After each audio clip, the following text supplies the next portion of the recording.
In the 18 months since Will Smith slapped Chris Rock at the Oscars over a joke made about his wife's shaved head, Jada Pinkett Smith has said very little about the incident, until now.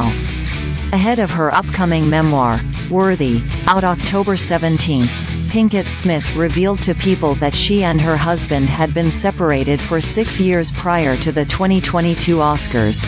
"We're still figuring it out," Pinkett Smith said of their marriage. "We've been doing some really heavy-duty work together. We just got deep love for each other, and we are going to figure out what that looks like for us." In a separate clip from her upcoming sit-down with Hoda Kotb, Jada's Story, an NBC News Special, which airs on October 13, Pinkett Smith elaborated on her and Smith's dynamic. "I made a promise that there will never be a reason for us to get a divorce. We will work through whatever. And I just haven't been able to break that promise," she said. But she also confirmed, "We live separately." Pinkett Smith told People that before her husband slapped Rock, "I thought, this is a skit. I was like, there's no way that we'll hit him. It wasn't until Will started to walk back to his chair that I even realized it wasn't a skit." Her first words to Smith once they were alone were, "Are you okay?" The incident occurred only moments before Smith accepted the Best Actor award for King Richard.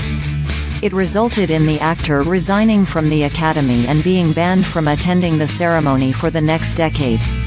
"I'm going to be by his side," Pinkett Smith said of her husband, "but also allow him to have to figure this out for himself."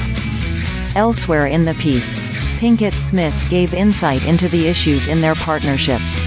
"Once I met Will, I completely abandoned my mental health," she said. "I was so intoxicated by him and our dynamic. I really felt like, I'm cured." Pinkett Smith said she stopped taking Prozac because he became the drug. Smith shared his side of the story in 2021, telling GQ, "Jada never believed in conventional marriage. Jada had family members that had an unconventional relationship. So she grew up in a way that was very different than how I grew up. There were significant endless discussions about, what is relational perfection? What is the perfect way to interact as a couple? And for the large part of our relationship, monogamy was what we chose, not thinking of monogamy as the only relational perfection. We have given each other trust and freedom, with the belief that everybody has to find their own way. And marriage for us can't be a prison. And I don't suggest our road for anybody. I don't suggest this road for anybody.